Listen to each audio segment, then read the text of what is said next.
make me! ArtLab, Chatty, Kidtronic. You will need these items, plus decorating materials. Check out the help sheet for a list. This Kidtronic is based on the principle of a parallelogram. See how, when the neck, the parallelogram, moves the head up and down, the head stays level. Remember at the start of the Pixar films, we meet the jumping lamp, and they stomp on the letter I. This is the same principle. We're also going to animate the mouth using an elastic band and string. This is a pull and return spring. In this first video we are going to mark, cut out and prepare all of the pieces, and next time we will assemble the creature. You might find it helpful to use the help sheets to measure and mark out the pieces. They include all the measurements in one place. You could print out these sheets, make sure it's printed real size 100%, cut and trace them, or work from a screen. This first part takes some time, but it's worth taking your time over and getting some help if needed, so that your creature fits together when you start to make them move. First you need your cardboard. Use 1 ply, 1 layer thick. See how the ripples of the corrugated cardboard are? The direction of them affects the strength of the pieces. We want to start with our long pieces, going in the same direction as the lines on the cardboard. These form the parallelogram and handle. First, measure 25 cm along. Use a nice clean straight edge of cardboard to save yourself some cutting. Next, measure 2.5 cm up. Repeat 3 times, so the last mark is at 7.5 cm. Repeat at both ends.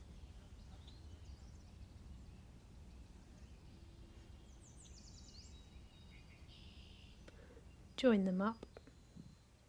This is going to be 3 pieces. The lines on your cardboard will help you tell if the marks are nice and straight.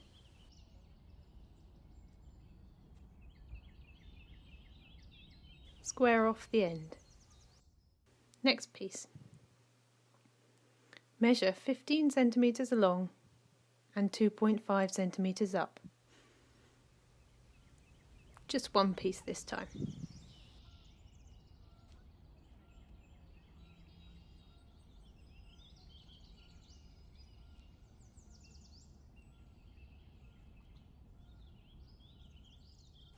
Turn your cardboard around 90 degrees so the lines on it are going upwards. This will help it stay rigid. We're drawing out the head. Give the long pieces a little space and measure out a box 18 cm by 12 cm.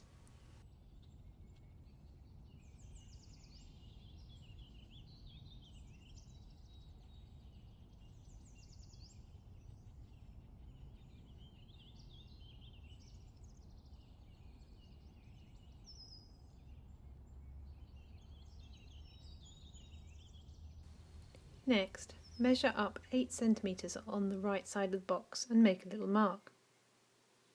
On the bottom edge, mark 2.5 cm in from the bottom right corner. This is going to be where the parallelogram, or neck, meets the head. It's the 4th side of our parallelogram. Complete this box. I'm doing a little dotted line because I'm not going to cut this all out. Measure 4 cm up from the bottom on both sides and make a dotted line between them. This is going to be our top jawline. Make a mark 9 cm along this line. This is going to be our jaw pivot point. Draw a circle about 3 cm in diameter, that's from side to side, with the mark at its middle. Make the left side of this line solid. Now trace a dotted line up from the pivot point to the top of the box. We're going to round off the head, but this is where you can get inventive, wavy, spikes, bulges. Just make sure these 2 points meet. Next we're going to draw the back of the head. Again, you could go crazy here. Just make sure the 2 points meet. Next is under the chin, if it has one. So, disclaimer here, you'll see we draw this quite low. In the help sheets it's much higher. We found that when we assembled the creature, the neck caught a bit on one of the joint knots. We'll be coming to these next week. Making is full of these moments when you have to adapt and find out how things work, or not, and we're sure you'll find bits you want to adapt. You could make this huge, give the creature a metre-long neck and a tiny head. For now, see this shape. Take the chin line higher, or follow the help sheet shape to help you make yours work smoothly. That's the head drawn out. Bottom jaw next. Move along or turn the cardboard around, but keep the lines going upwards. On the edge, mark 2 marks 8 centimetres apart. Measure 3 centimetres up.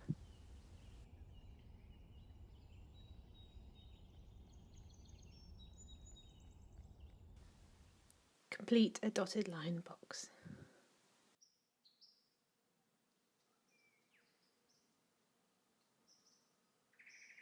Measure 1.5 centimetres in from the top right corner and make a mark. Draw another 3 centimetre diameter circle with the mark at its centre. This is the second part of our pivot point.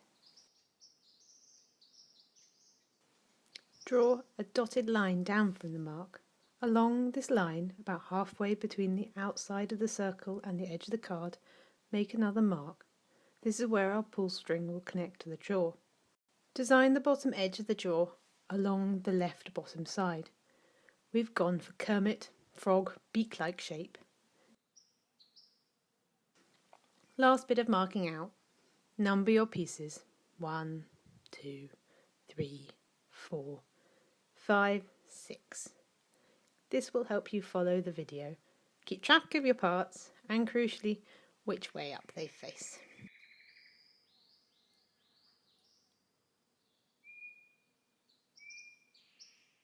And cut out your pieces.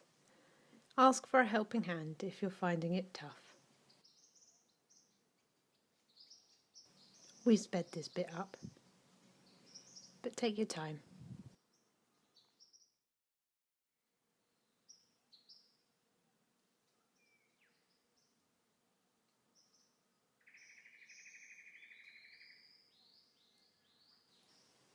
Well done. First 2 stages, drawing and cutting complete. Lay out your pieces so you can get a vision of your future creation.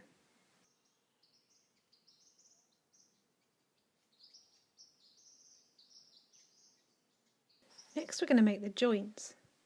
These will be made out of string. First we need to make small holes to pass the string through. Grab some offcuts of cardboard and secure a few layers with masking tape. We're making a safe way to make holes with a sharp pencil. You might find a helping hand useful. Take long piece number 1 and draw a cross at each end to find the middle and mark it with a dot. Place your cardboard on the cushion and use a freshly sharpened pencil to push a hole through the middle dot. Has it gone all the way through? Repeat with the other end.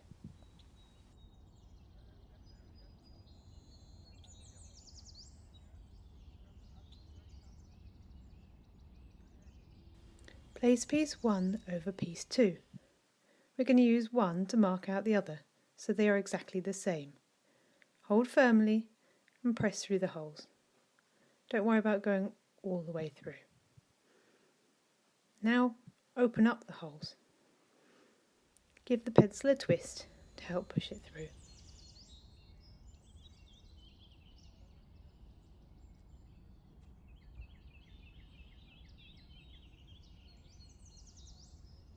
Now we're going to transfer the holes to the headpiece.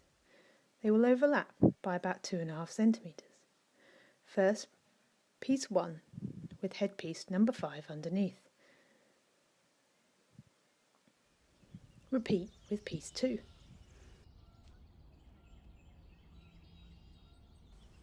Open up the holes again.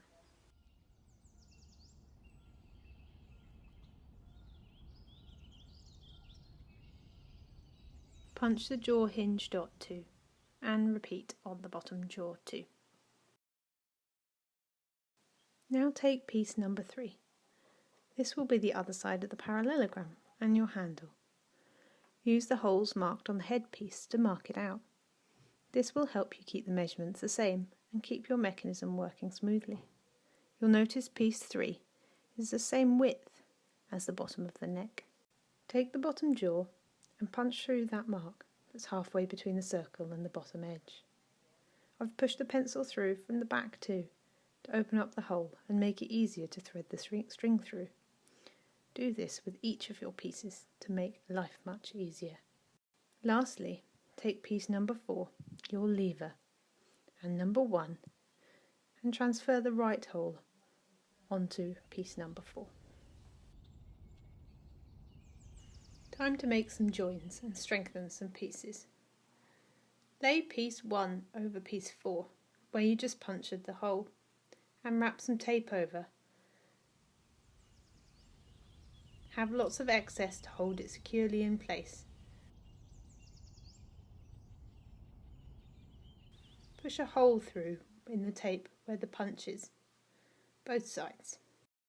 Now we're going to strengthen our pieces using wooden barbecue skewers, like the pieces at the top of the screen.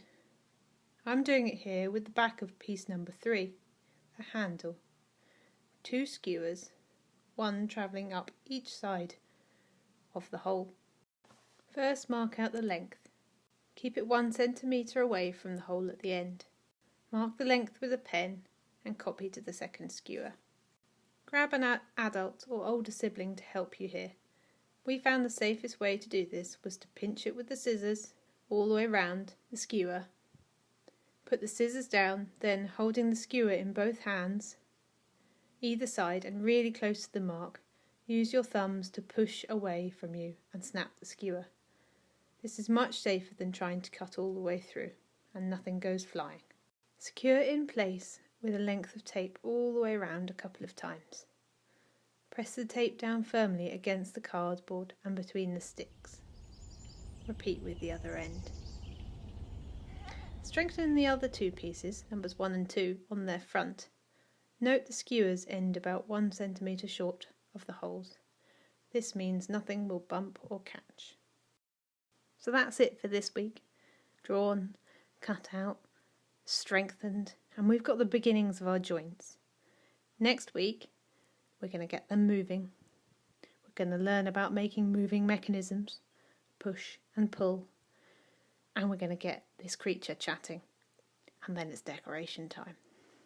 So tune in next time to finish your creature and the beginning of lots more.